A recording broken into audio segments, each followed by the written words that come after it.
selamat atas acara seminar yang telah Iya. diberikan untuk mahasiswa STIT ini. Terima kasih. Saya juga ya Ibu sebagai mahasiswa cukup terbuka atau mindset saya cukup terbuka dengan seminar yang Ibu telah sampaikan barusan. Tapi saya ingin nanya nih beberapa pertanyaan, boleh ya Ibu? Boleh. Nah, salah satu pertanyaan saya adalah apakah benar jika seseorang memiliki public speaking yang bagus itu tandanya seseorang itu mempunyai intelektual yang tinggi?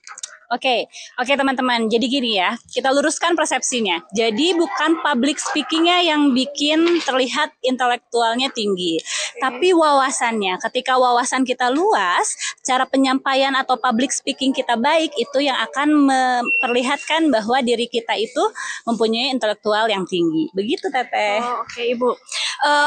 Mengenai intelektual nih, sekarang kan kita berada dalam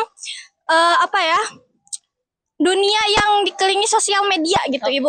Nah, berapa berdampaknya sih sosial media itu terhadap kita sebagai mahasiswa dan terhadap kemampuan kita dalam berpublic speaking? Oke, teman-teman. Jadi, media sosial itu bagaikan pisau bermata dua. Jadi bisa kita gunakan secara baik atau bisa kita gunakan secara tidak baik ya.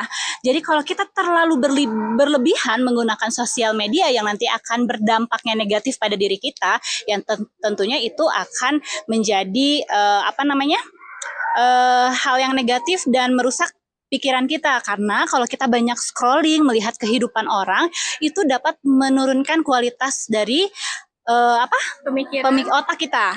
Tapi kalau kita justru membatasi bagaimana cara menggunakan sosial media yang bijak, lalu kita juga banyak literasi membaca buku, itu tentunya akan meningkatkan wawasan kita dan fungsi dari otak kita itu akan meningkat walaupun usia kita mungkin lebih dari 30 atau 40 tahun.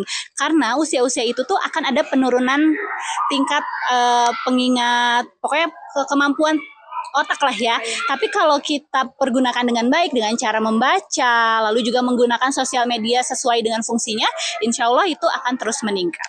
Ibu boleh gak satu pertanyaan lagi? Boleh.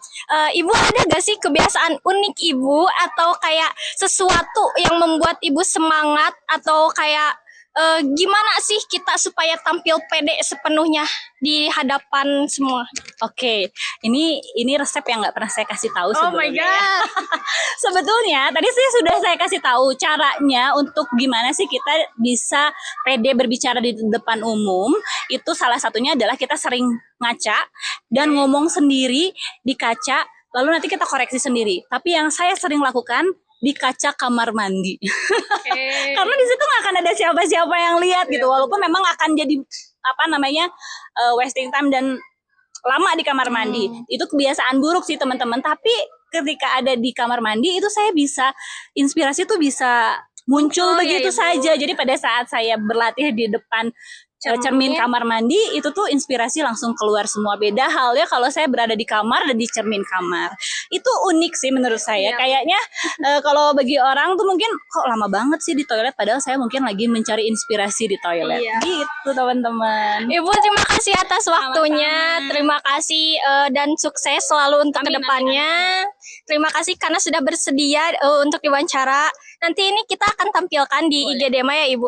Terima kasih. Terima kasih banyak. Terima kasih.